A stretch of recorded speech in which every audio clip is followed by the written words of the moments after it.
Some would argue that this planet's rich cultures and languages give each of us our own unique identity. But looking around, from cities to nations to continents, our world is shaping up to be one big neighborhood. For one group of people, there is but only one identity and one trait, one voice and one truth, one heartbeat and one God.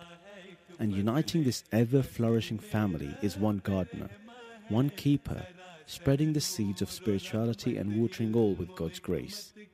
One man who walks day and night to every corner of the world to embrace every beloved soul and gather all of God's seeds. Hazrat Mirza Masroor Ahmad, Khalifatul Masih V, the successor to the promised Messiah ﷺ, and source of the same light as the Holy Prophet Muhammad ﷺ, now visiting the far east of our small world once again. Join us in this special series for the incredible journey of Hazrat Khalifatul Masih to the nations of Singapore, Australia and New Zealand. And let us bring you closer to the far side of the world.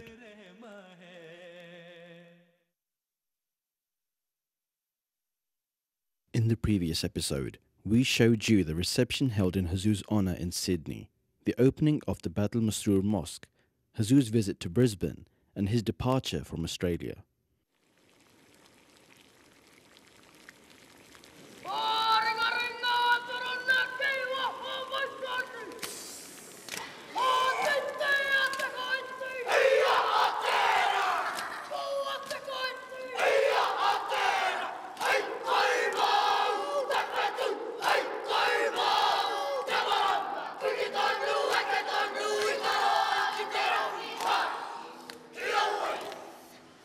The Maori believed that this land was fished out from the darkest depths of the ocean, stone and water in a mighty clash of the elements, giving birth to a raw land.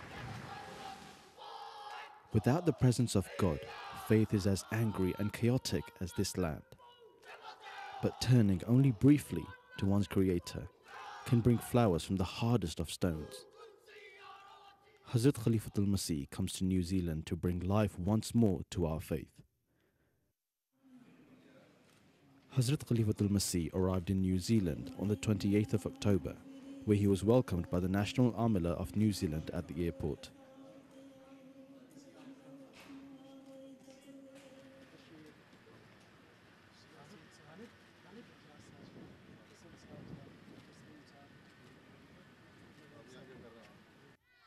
Afterwards, Hazur was received by hundreds of eagerly waiting community members at the newly built Badal Masjid Mosque.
After arrival, Hazur made a brief inspection of the mosque and led the first prayers, the Maghrib and Isha Salat.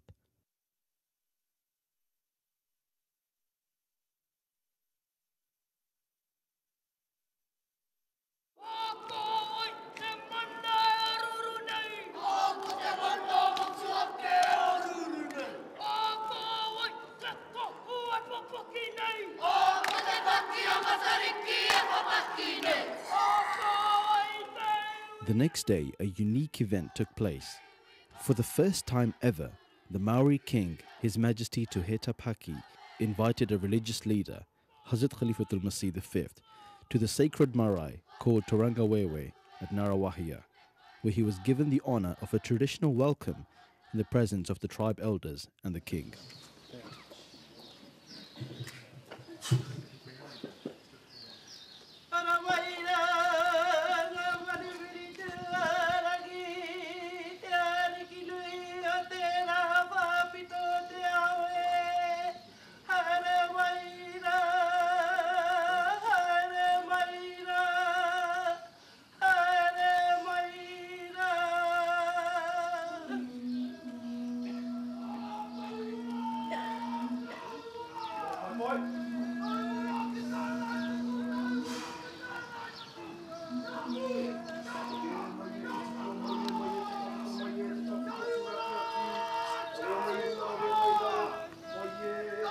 The welcoming ceremony began traditionally with a Maori warrior checking to see if the visitors had come in peace or if they had aggressive intentions.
The Maori warrior then led Hazrat Khalifa al-Masih and his entourage to the marae, or traditional Maori meeting place.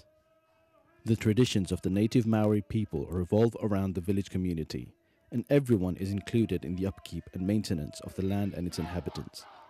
Children play a major role in this, and rather like the Nasrat and Atfal of Ahmadiyya Muslim community, are trained to carry out duties of their own from an early age.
Jamaat members were seated on one side of the meeting area, while the king and his people were sat on the opposite side.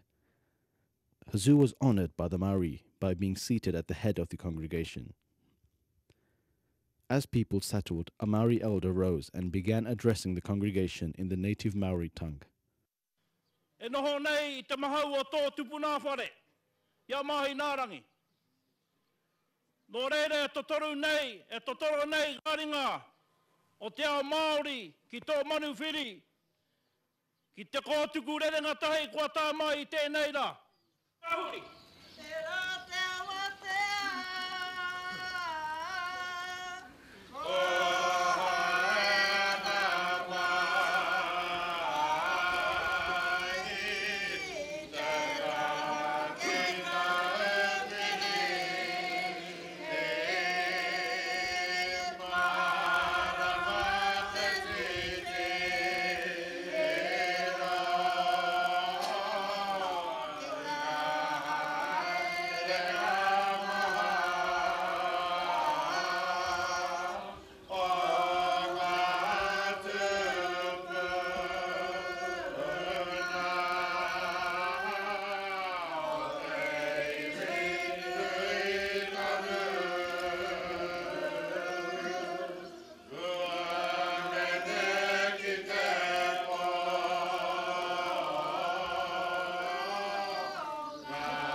Your Holiness, in 1889 was a time of deprivation, of chaos in this country for our people.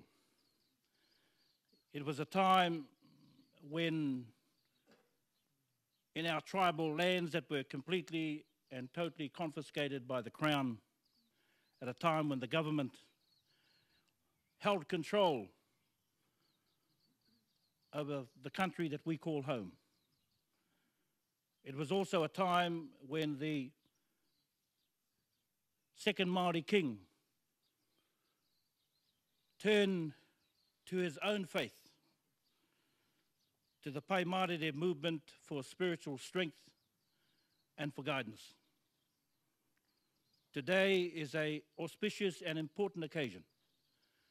We salute you and accord you with our deepest respect in the presence of our King, the head of state of the Kingitanga, the King movement, founded in 1858. Your Holiness, we record for all time our respect. Your Holiness, there are many things that you have done, not only for your people, but for the millions of your followers around the world. That here in this country and through our parts of the world, the Muslim faith is subject to distortion, to misinterpretation, and to unfounded confusion. And I know that in your own way, that the singular most important thing in your faith is to love people. And for that, Your Holiness, we welcome you to this celebrated marae of Tūranga Wāwai, to the footstool of the tribes around this country, and in the presence of Kingi Tuheitia. We accord you with the special ceremony that you were given this morning as a mark of your chiefly status and a mark as an expression of your greatly endowed position as leader of a Māoria and of the Muslim faith. Welcome, Your Holiness, to this hallowed ground, that the sacred waters of our ancestral river Waikato, that the sacred burial ground that you drove past this morning beckon to each and every one of you, welcome, welcome, thrice welcome. We join with you in farewelling those who have gone beyond the veil, as we have lost many dear ones in this unfinished year. We say to you that there is only but one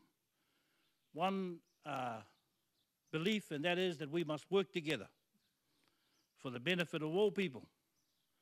That is the dictum of our King, is the reason why he has opened his arms and welcomed you here today. Tēnā koutou, tēnā koutou. Your Holiness, tēnā no tātou katoa, kahuri, e te King. After a brief introduction, Mr. Shakil Munir, who undertook the project of the Maori translation of the Holy Quran, replied on behalf of the Ahmadiyya Muslim community. He began with the recitation of the opening verses of Surah Fatiha, along with Maori translation. Originally from Pakistan, Mr. Munir lived in Ghana for much of his life and took the time to learn the Maori language initially through a Maori dictionary and phrase book. The project ultimately took more than 25 years to complete and culminated into this divinely guided event.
After an exchange of gifts, Hazur and His Majesty met privately while the rest of the Jamaat had the opportunity to meet the Maori community.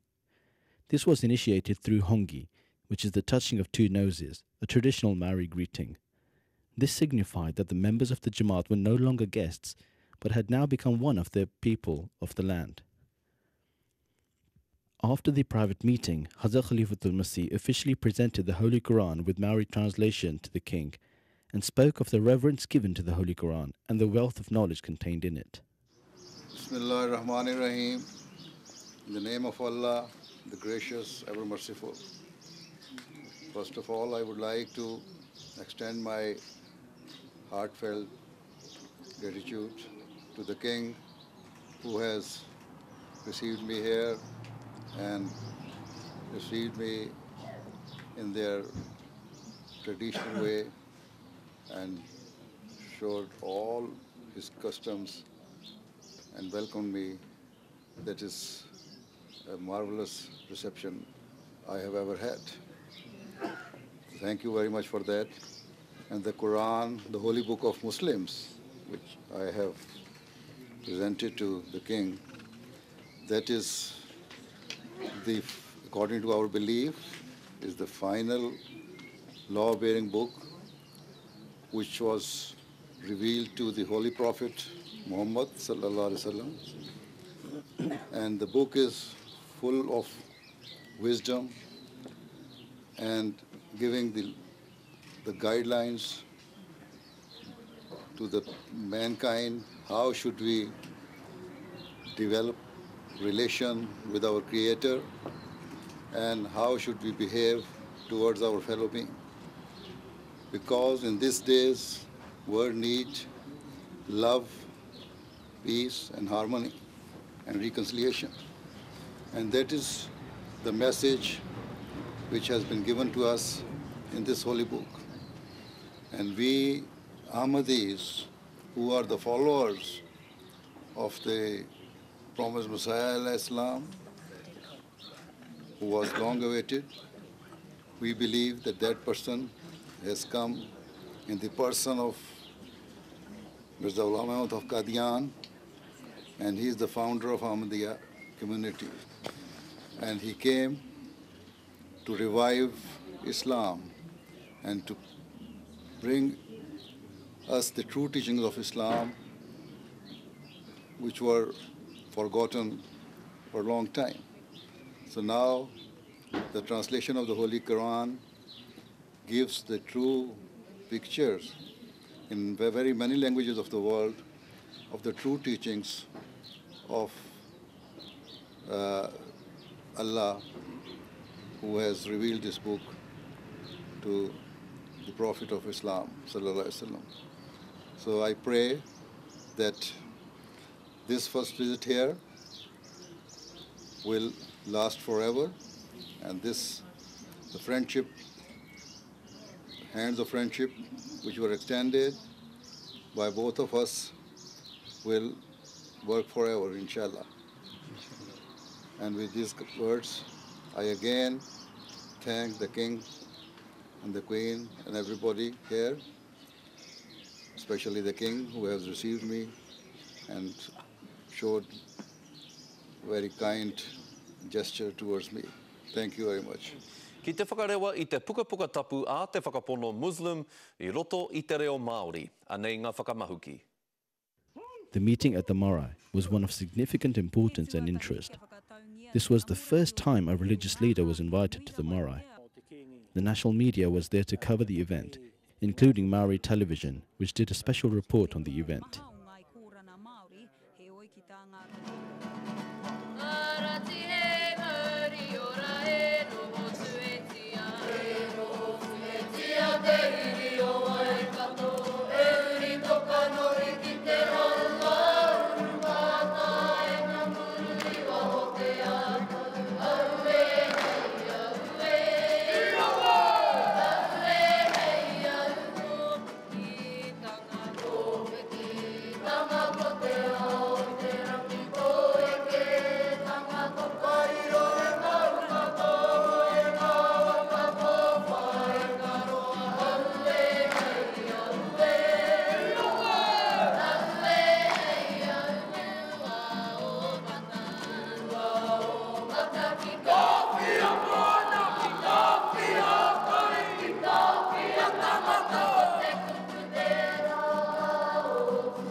On the 31st of October, Hazur held classes with young members of Atfal and Khuddam and Nasrat and Lajna.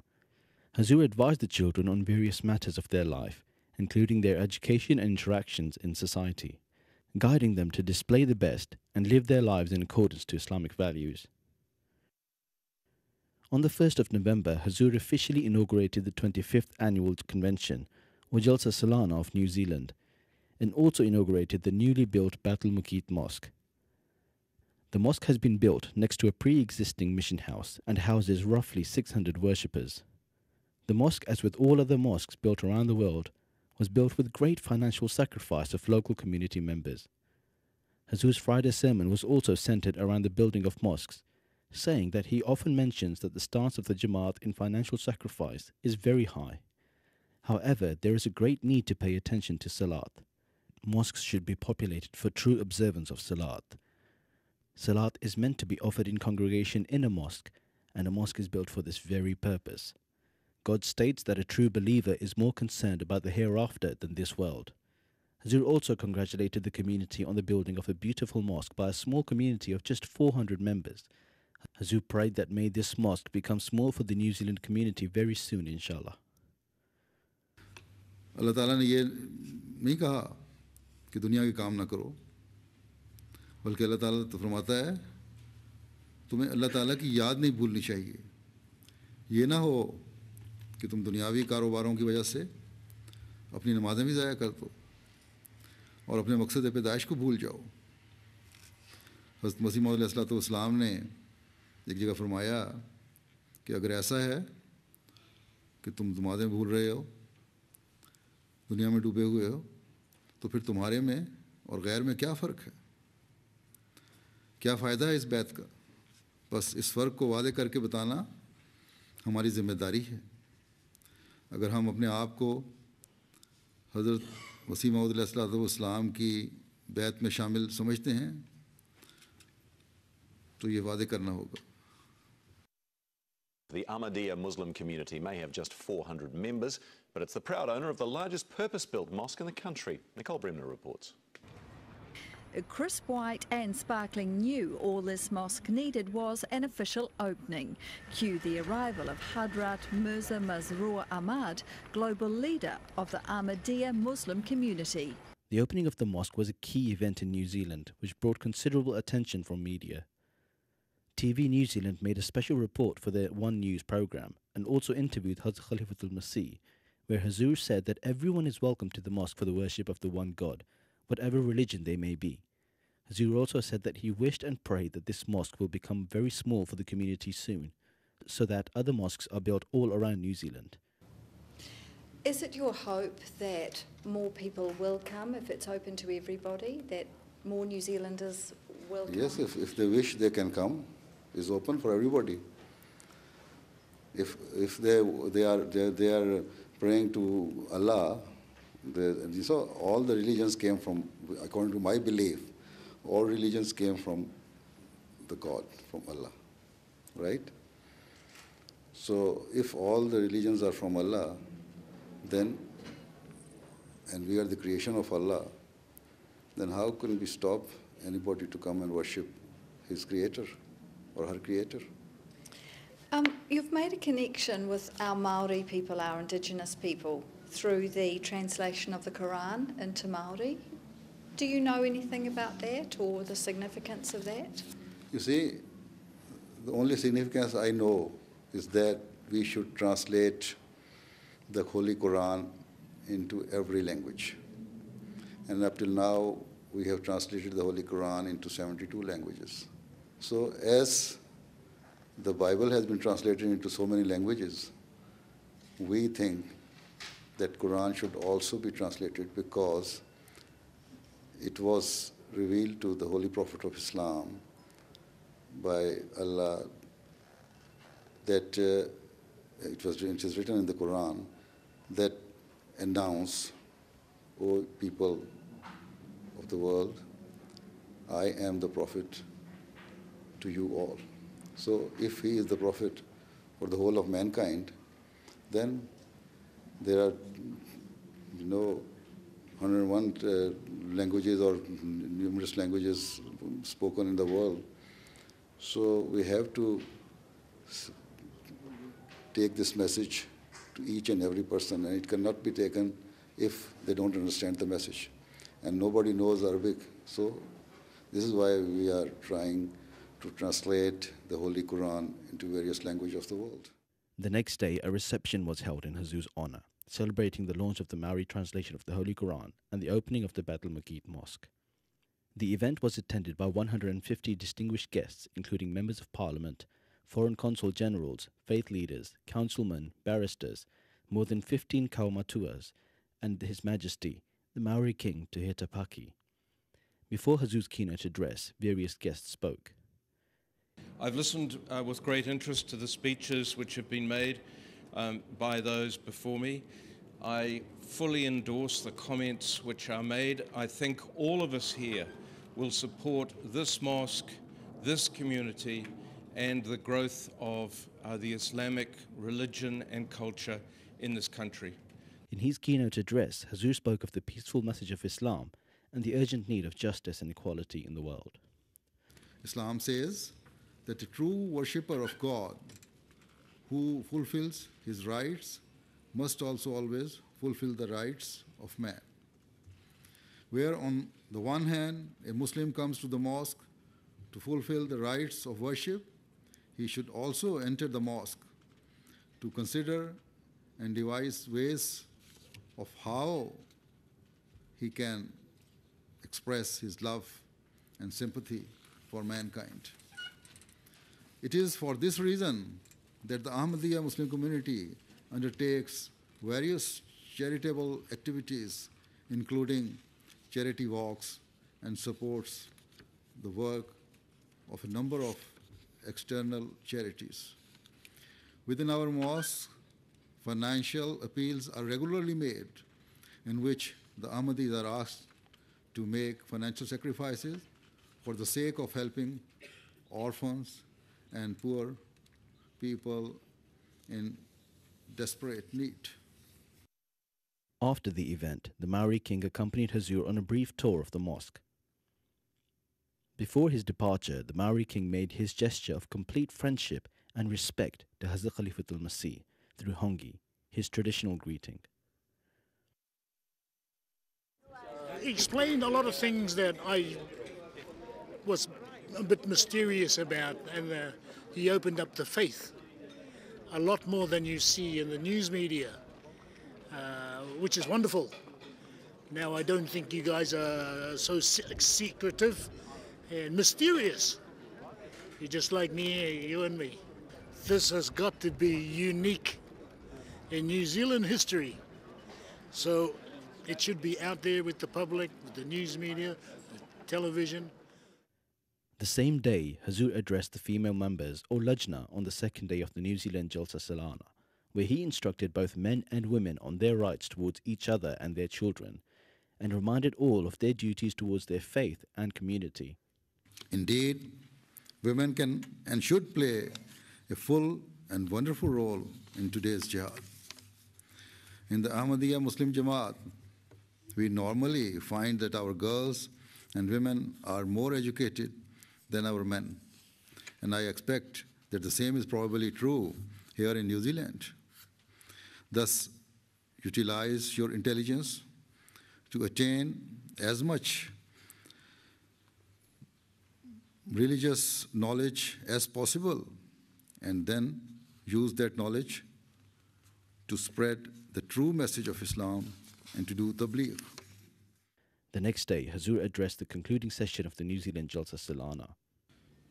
If you advance in the field of tabligh,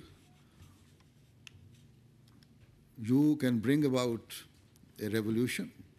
You will, inshallah, be able to save yourselves, save your future generations, and save your nation as well. So understand well your responsibilities. May Allah enable every Ahmadi man and every Ahmadi woman, every old and every young, to understand your responsibilities and to make progress in good works. Do not do anything which is not in the interest of the Jamaat and for its good, and which is not good for the nation and which is against the well-being of the people. After the concluding session, Hazur held a Bai'at ceremony, or initiation into Islam Ahmadiyyat. The Bai'at is a tradition dating from the time of Prophet of Islam, Hazrat Muhammad sallallahu alaihi wasallam. It is a pledge and affirmation of your faith, commitment and service to Islam and Khilafat under the 10 conditions of initiation set out by the promised Messiah ﷺ. This was also an opportunity for all members of the community to renew their pledge to Islam Ahmadiyyat through the leadership of Khilafat, a process which is incredibly spiritual and life-changing for many. On his last day in New Zealand, Hazur made a brief trip to Wellington, the capital city of New Zealand, and just like he did at the UK Houses of Parliament, the US Capitol Hill, and European Parliament, Hazur addressed members of the New Zealand government at the Parliament buildings in the Grand Hall of the Parliament House. Attending the event were members of Parliament, city councilmen, professors, police commissioners, and many foreign generals, high commissioners and ambassadors, including the ambassador for Israel and Iran, and representatives from the British and Cuban High Commission. The event was arranged by Honourable Kalwaljit Singh Bakshi MP. In his keynote address, Hazur urged all leaders present to do their utmost to reduce suffering and injustice in the world.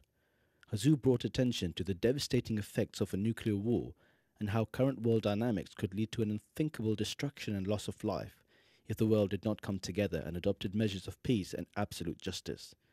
Hazur also spoke of the situation in Syria and how measures must be taken by world leaders to avoid a foreign military intervention.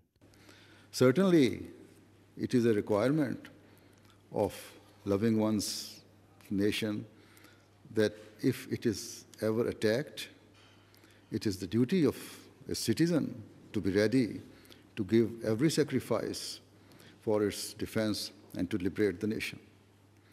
Nevertheless, if the conflict can be resolved in a cordial or peaceful way through negotiations and diplomacy, then one should not needlessly invite death and killings.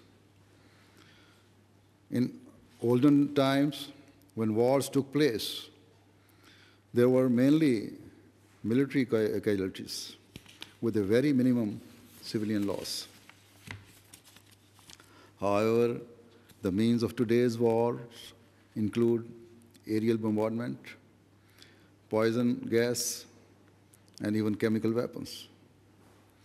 And as I said, there is also the potential use of the most horrific weapon of all, the nuclear bomb. Consequently, the wars of today are entirely different to those of the past. Because today wars could potentially wipe mankind from the face of the earth. Let me at this point present a beautiful teaching of the Holy Quran regarding the establishment of peace. The Quran says, "And good and evil are not alike. Repel evil with that which is best. And lo, he between whom and thyself was enmity will become as though he were a warm friend."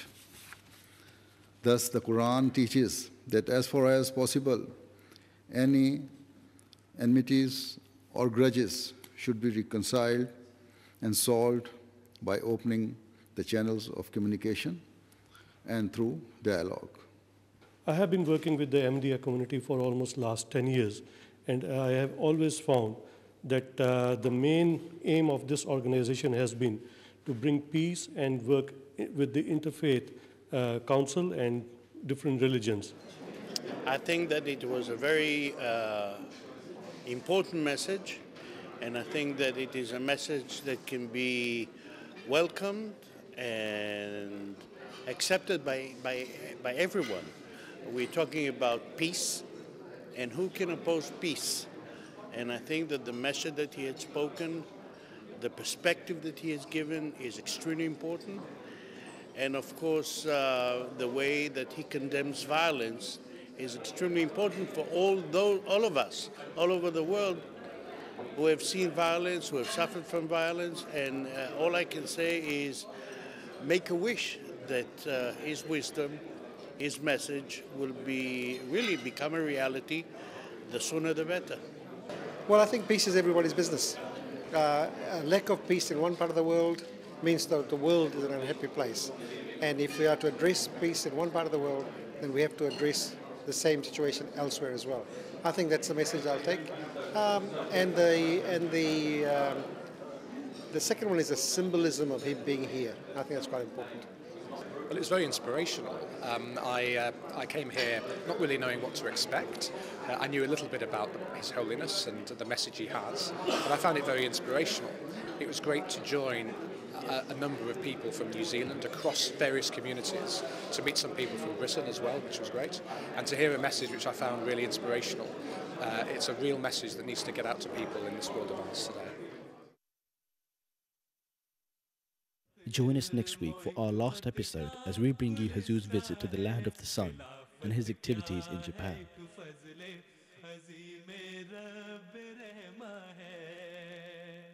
If you wish to catch up on any missed episodes, please go to www.ondemand.mta.tv to catch all episodes, as well as other MTA programs on your PC, tablet or smartphone.